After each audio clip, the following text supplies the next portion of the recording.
J'espère que personne ne connaîtra une nuit comme la nuit dernière. C'était une nuit dure des massacres.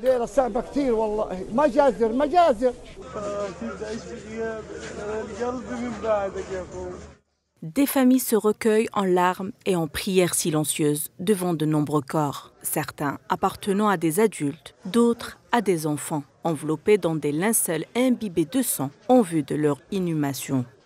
Les proches pleurent, donnent un dernier baiser à un franc sans vie, sachant qu'eux-mêmes mettront fort possible bientôt ces linceuls.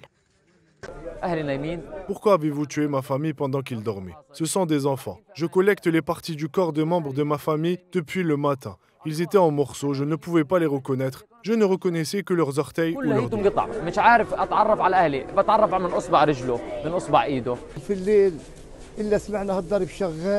À 2 heures du matin, nous dormions et nous avons entendu les bruits des bombardements. Les gens dormaient et ils n'ont rien à voir avec la guerre ou quoi que ce soit.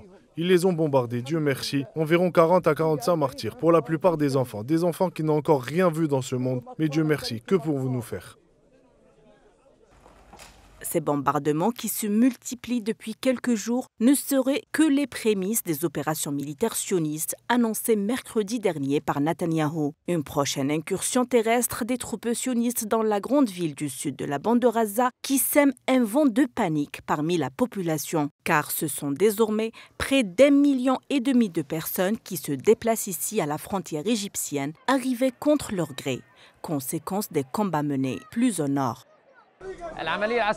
L'opération militaire est loin de l'endroit où les membres de ma famille ont été bombardés, à environ 4 ou 5 km de là. Ce qui s'est passé n'a rien à voir avec l'opération militaire. Les hypocrites et les médias israéliens ne devraient pas dire qu'il s'agissait d'une opération militaire. L'endroit où nous logions n'a rien à voir avec cela. Nous avons été déplacés du nord. Nous n'avons rien à voir avec qui que ce soit. Pourquoi nous avez-vous bombardés? Veuillez justifier.